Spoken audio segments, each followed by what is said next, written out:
Okay. Okay. Working on a 2002 Ford Econoline here. Actually, just finished up with it a while ago. I didn't have the extra money to take it in and have it worked on. So plus, I kind of like to do what I can on my own automotive work. Always have. I don't know why, but I guess on some level, too many people ain't gonna work on your stuff like you are. Not saying anyone's bad. It's just the way it goes. But so I had one hell of a battle with this thing. Long story short, there was a storm. A tree branch fell and hit the top of the van. So I walk out there, start it up, and there's an intermittent miss. So I'm like, what the hell? What's going on here? And I call a buddy of mine and I'm like, hey, dude, bring over your fancy scanner. And he's like, okay, because he has one of those, scanners. So, anyways, and he's like, okay. So he comes over and hooks it up. Super badass dude. His name's Shane, by the way. He's one of those friends. God help you if you ever lost him. And he's one of those true, like, just a good dude. Anyways, a true one. You can call him and be like, hey, man, I got some evil in the trunk. Can you help me? On my way. So, anyways, there's an intermittent miss on it. So we hook up the machine to it, and it says misfire on cylinder 1, 2, and 3. And if a cylinder is those things that go up and down. You know what I'm saying? I'm going to explain it to you really fast how an engine works. Okay? Where's it at? The fuck is the gas tank? This is the gas tank. Okay? You put the gas in there, okay? And then there's a line that goes from there. There's a big old tank right there. It goes from there. It pumps the gas out of that tank into that. That's the engine, okay? This is the transmission. This thing right here makes the car go boom, boom, boom, boom, boom, boom, boom, boom. So that's that. And that right there is the engine. So the gas goes in that tank back there and through these things right here down into there, and it sprays inside your pistons, okay? And basically there's it sprays. If you have a V8, it sprays gasoline. There's 8 of these injectors that spray inside the cylinders, and then the spark plug sparks and ignites it. So there's you need fuel, spark, and oxygen or air to make an engine run. It's a basic necessity. Look those up and you'll find whatever's wrong with your ride. Well, electricity too. But anyways, so she's got an intermittent miss on 1, 2, and 3. And I'm like, well, right off the bat, it's a 2002 Ford Econoline, and you automatically think a miss on a Ford, without a doubt, it is the coil pack. But I've never had coil packs really go out in, triplets. But it's possible. You don't want to say no. So what do? I go and I get a brand new coil. Okay? So I put a brand new coil on there. All right? Well, guess what? I put all 3 new coils, right? So then I come to find out, same thing, intermittent misfire on cylinder 1, 2, and 3. I'm like, what the fuck, So I'm like, okay, I check the fuel injectors. Fuel injectors working, everything's good, there's power going to them, all groovy. I'm like, okay. So bypass that. I'm like, well, maybe by some fluke, I fouled out 3 plugs. So I'm like, okay, let's try that. The van's got 200,000 on it, 210. She's worth doing a complete overhaul, accessory overhaul, meaning everything. So, anyways, I replace all the plugs. So I'm like, all right. So I replace every single plug, every single one. And to the plugs' credit, they actually all look really good. I mean, so I'm like, okay, these are the plugs that spark when that the fuel injector sprays the fuel inside the engine, it goes boom, and that's what causes the little bitty explosion inside there. So then I'm like, okay, now I have all new plugs. Hook up the scanner again, misfire on cylinder 1, 2, and 3. I'm like, what in the F? I got new plugs. I got new coil packs. The injectors are working. And now on the machine, because I know I do everything like by sound and like I can hear the engine, I feel the engine. I don't know the electronics part of it that much. I haven't invested in learning. I'm old school. But anyways, so it said there's a 90% miss on cylinder 1. There's a 70% miss on cylinder 2. And on cylinder 3, there's like a 25 to 35% missage on the percentage scale. I'm like, it could be is there's got to be the wire harnesses loose. So we're tearing the whole thing apart, looking everywhere, just all over the place. Couldn't find nothing. Tracked down the whole wire harness, everything. Every single thing's perfect. So I got like 4 days. 4 or 5 hours. I'm trying because I'm like I said, I don't have the extra money to be throwing at this shit. So I got to do this myself the best I can. So then I'm like, this is weird. So I'm like, well, maybe by some chance, it's got to be something somewhere. I don't get it. This ain't working. So I take out the 3 injectors and I'm sitting there and I'm just looking at it and my spidey senses kick in. And it's like, look inside the injector. I'm like, okay. Well, if you look inside the injector,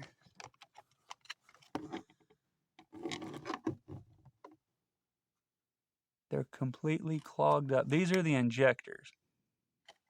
And they're completely clogged up. And I'm like, what in the fiddle fuck is going on here? See, that one ain't too bad. I cleaned that one out, actually.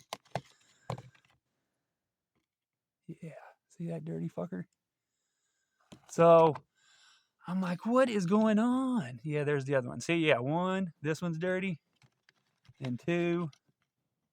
Right there. And 3. Now, the problem is, now this right here is what gives mechanics a bad name. Because if you go, like if this was a customer's car and you was to go and tell them, hey, we put all new plugs, all new coil packs, new injectors. And the customer would be sitting there like, you trying to get over on me, man? What the fuck is your deal, dude? It's not like that. This is the process. This is the bullshit. And it's not even throwing money at it. These is the process of elimination, and it all started because the injector said there was power to it. You see what I'm saying? Like if the injector was bad and it was a burn up injector, the fuel injector, just replace the injectors. But I'm like, what's going on? So I start tracing it and I go all the way back to the fuel pump. I'm like, how the hell did that get dirty? Well, I'm looking, right? And I go from the fuel tank. I run the endoscope down into the tank. Everything's, pretty good. I get to the fuel filter and I'm like, I got to cut it open. I got to see it because that's the failure point on this. That is the only place a foreign material can gain access to this line. There's no way. There's just no way. So I get the fuel filter off and I cut it open.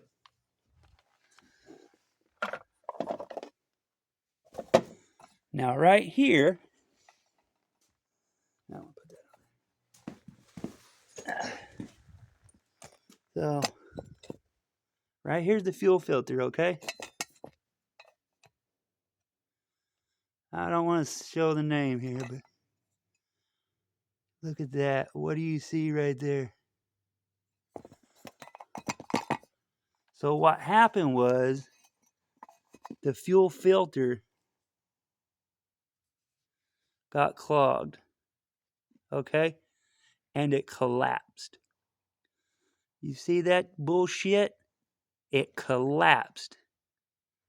And when it collapsed, it allowed all that shit to go through and go to the injectors. Now, what was supposed to happen was this right here was supposed to not collapse like it did right there. See how it's buckled? Well, that's not supposed to do that. So, anyways, that went into the injectors. What was supposed to happen is the van was supposed to just quit running. Okay? Like just die out. But it didn't because there was a failure on that part. So I'm trying to, math all this shit. So what happened was tree branch falls, knocks the dog shit out of the van, thus knocking all the sediment down through the years inside the tank into the fuel. Thus then, it must have knocked it all down all at one time. Going through, hitting the fuel filter, and getting picked up. See, because I get my gas at the same two spots. I've gotten my gas at the same two spots for a reason. For 14 years, the same spot for shit like this. So I go around town, I'm like, hey, because I get my fuel at Gem Cars for a reason here in Aurora, and I used to get my fuel down in Verona. But then they changed something. I'm like, no, homie, don't play that shit. So I won't be coming back there. I'll be going to Cars. Unless, Mary's like, don't come around here or something like that. But I'm going to be going there from now on. But anyways, so I'm asking around town, and I'm like, did you get any bad fuel or anything? And I was like, no, fuel's okay. No clog, nothing. Nobody. So it was it. It was the tree hitting the van, knocking all the sediment down. Okay. When you drive through the years, sediment sticks to the side of the tank. Well, anyways, fell down, clogged up the thing, that, and then boom, just like that. Clogged the filter collapsed. Once the filter collapsed, right here, see what I'm saying? Filter collapses, goes through, clogs up the injectors, and then there's your misfire, cylinder 1, 2, and 3. And just, I love Ford. I really do. But damn, dude, that was a son of a bitch to get to. The plugs, the plugs are underneath these coil packs. Like, you can't see them, but right there's a coil pack. Right here. See that right there? That's a coil pack. You can barely see the fucker, but it's right there. And it ain't even that bad to get out, but you got to take all this horse shit off. And to get the injectors out, which is right here, you got to take off the fuel rail. But it never ends, It's like, wow. And all this right here had to come out, everything you see right here on the left. And then on the right, honestly, it would have been easier if I just punched myself right in the dick and was like, hey, I'll punch myself in the dick if you want to do this. I would have started punching, So anyways, damn good engine here, though, depending on who you ask. It's the 5.4. But, yeah, so if you're a mechanic out there and you ever have a miss, in my opinion, on more than one cylinder, think about it. Think about a clogged injecting system, Because I've never had more than one of these go out at one time. But, all my buddies, they're like, hey, it's a possibility. And these are old timers. They don't fuck around. They've been doing this. They're the ones that taught me through the years. They're in their 80s and damn near 90s. And then these, every now and then they'll foul out, but everything was running normal. So it wasn't a big deal. But anyways, that's it right there. So, and you can see how much sediment was actually in there. See that? That's quite a bit. And it's silty powder dirt. See that?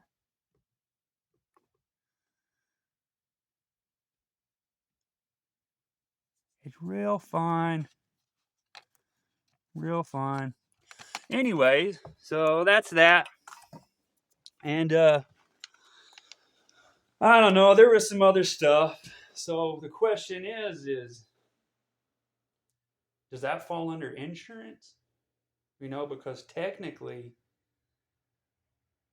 I had a pretty penny invested in this thing because like I said, I did a half engine overhaul. When I say engine overhaul, I mean everything: radiator, hoses, belts, brakes, rotors, calipers, starter, alternator, everything. You know what I mean? Just that's what you do. But anyways, yeah, you wouldn't thunk it. Something so trivial. But that's what you got to do. You got to figure shit out in life. Kind of like, I guess, the situation we're in right now. The world. It is crazy. It is. It is. Well, I don't know. There's something else here. Where the hell's it at? I was going to show you. Son of a bitch. Where'd I put it? Let me go see if I can find it. Damn it. Hold on. Let's see if I can do this. I'm going to try this one more. Okay. So the point is, a couple of you guys have given me shit about AKAR, AKAR. So here's my theory on that, okay? Back when I said that I guess I'm in the picture. I don't know. I can't see.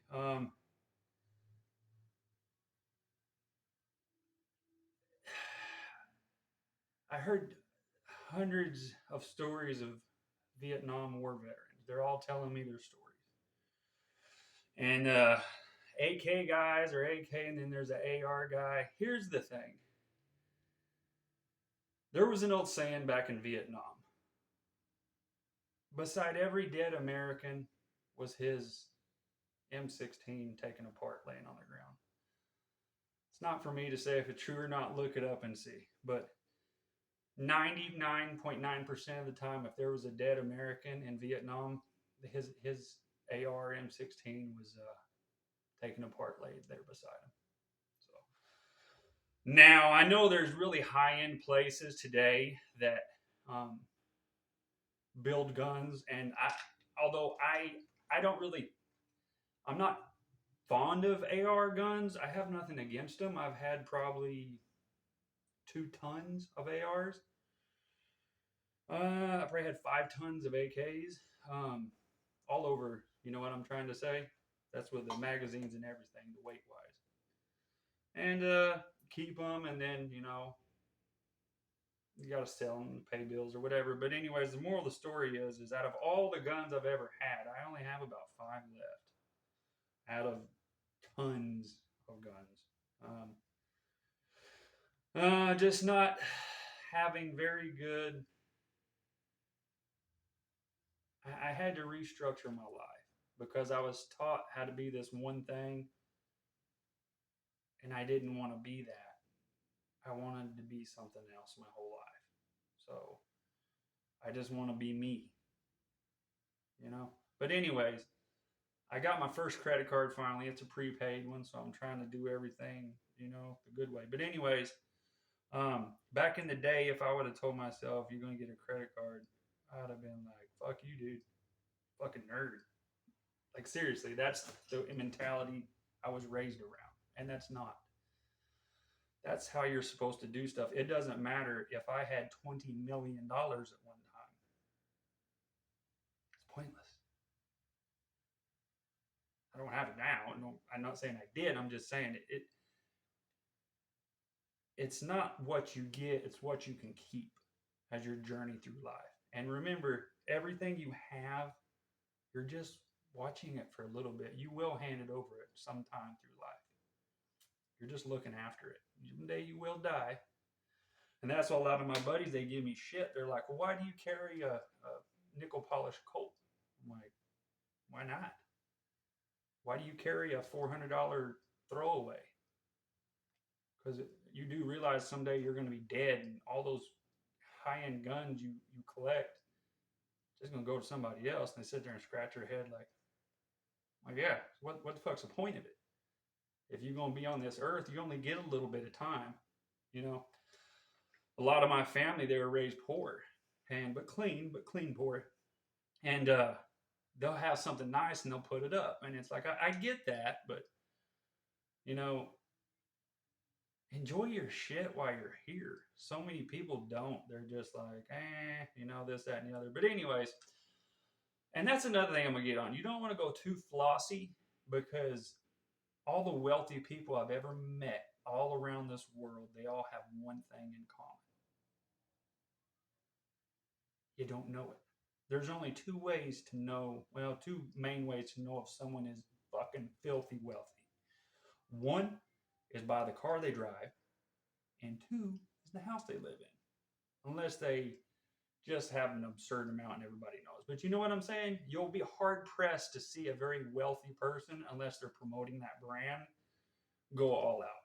Like, look at Jeff Bezos, look at Bill Gates, look at Mark Zuckerberg, look at Donald Trump, look at all the people on Shark Tank.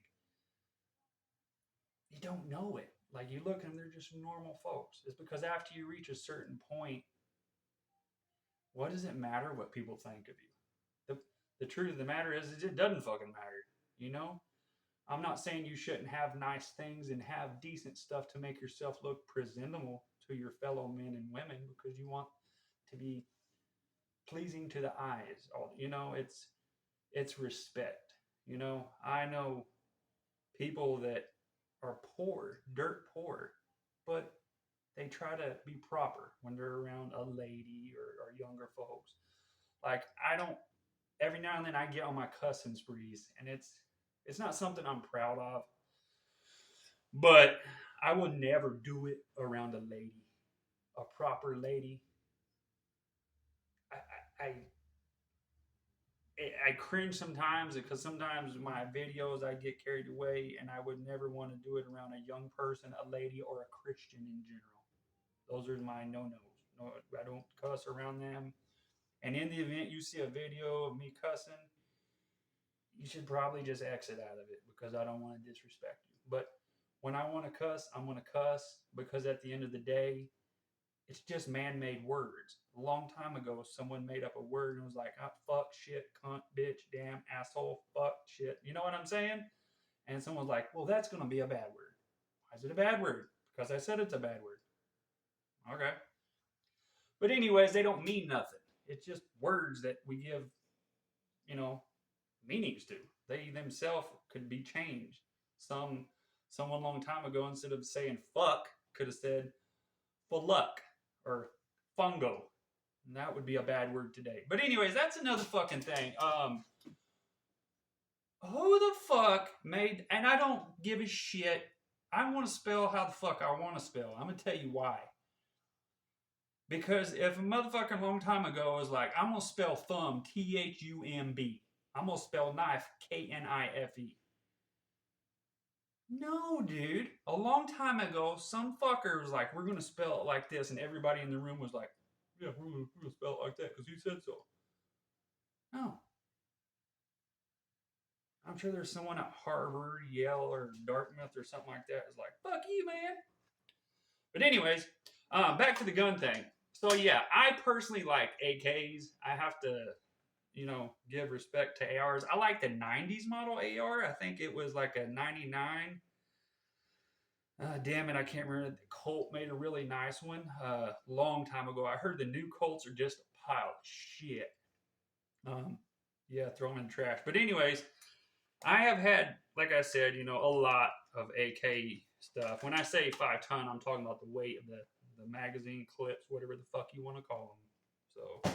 So, and I have to give respect to the Norinco.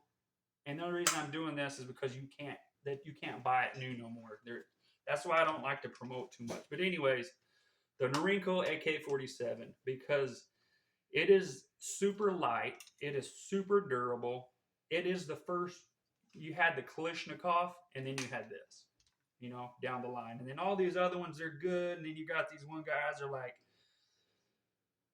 oh, you got to have a milled, and it's like that's okay, but I put 50,000 rounds through these, not this one. This is my main gun right here, though. But I have put 50,000 rounds through AKs, And after you tote a milled AK around all day long, like on your side and, hanging down like this in the desert doing whatever, you're like, fuck that. That shit's heavy. But, anyways, I got to give it up to AK. I'm gonna tell you why. Because they can just. You gotta respect an AK, man. And I can't show love too much to one thing, so I gotta respect the 90 model ARs. Damn it, I'm trying to think what it was called. Isn't that sad? All of them I had, I'm drawing a blank on what they're called. Not Smith and Wesson. Not DPMS, not Colt. I don't know. It's the one with the two names on it. M&P. There it is. The M&P? Yeah, M&P, military police, the actual police issued one. Those are the fuckers you want. The ones that says for official use only. Those were made in the 90s and they're damn good. I mean, just top of the line. But anyways, yeah, you got to respect the AK-47. Like I said, I don't have too many left. This is my main one right here, though. And got to keep this one close. You should too. But yeah, got to go with the AK. AR, like I said, the newer ARs, they're good. I'm fully aware they're not like nothing back in the day, you know. And really, there's the gun safety thing. Never point a gun at anyone unless you're trying to defend yourself or someone you love and you're ready to kill them. But that is not something you want to do unless you have to. But anyways, there's only one rule with a gun you got to know. Never, ever, ever point that right there at anyone you're not trying to defend yourself from. I don't give a fuck if it's empty. Don't do it because you don't want to get in the habit of that, and that's how it happens. You know, that's it. But that's the truth of it. You can do anything you want to with a gun, and if you're new to guns, I was at a associate's gun store one time, and he had me watch the store while he ran somewhere. And up until this point, him and me were, pretty good associate business wise. So I'm watching the store, and he's like, he said something. I don't remember word for word, but a lady walked in, and she wanted a gun. She says, "Can I get a gun?" And he walked over, and he's like, "Yeah, he's trying to sell her this Glock." And I'm like, well, someone that really, I mean, you can if you're the person that's selling the gun is really very careful and goes through and takes the time to explain it. But I would recommend anybody that doesn't know anything about guns to get a revolver. And there's a reason for that. In my book, a revolver is the safest because you can leave it, until you get acclimated to the gun, you can leave a round empty. You know what I'm saying? So, yes, I know we all, a lot of my buddies are like, well, how come you don't full cock your gun? Well, I do at certain times, and I can fan this motherfucker faster than a grasshopper jumps. So, fan is when I draw, I smack it, and I can do it pretty fucking fast. But, anyways, um, the point of the matter is you get a revolver, and until you're acclimated to it, and you carry it around with you all the time. I can't stress this enough. And I've had a lot of lady friends that I've explained it to, and a lot of my buddies they're afraid of guns, and it's like a gun is not a joke. It's not a toy. It's not something you should joke with because the main purpose of a gun is to defend your country, thus the ones you love, and then yourself last. But um, that's it. That's the truth. And when I say defend your country, that is essentially defending the ones you love first, you know. But it's one of those things I can't stress. Anyways, he was trying to sell this chick like a Glock or something. Glocks are fine. There's nothing wrong with them, but you could tell she had no idea what she was doing. And after she left, I was like, man, why didn't you try to get her in a revolver? And he's like, well, the Glock costs more. And I was like, oh man, now I don't like you. You know, I really don't like you now. I lost all fucking respect for him. So, anyways, uh, but yeah, that's one of my things. One day, I have a lot of dreams. I want them to come to fruition, but I want to open up a pawn shop because I get people all day long calling me with this shit. They're like, "Hey man, I got fucking 20 AKs." I'm like, "Well, I don't have the extra money right now to buy it or tie up." I don't. I got people calling me. They're like, "Hey, I got $40,000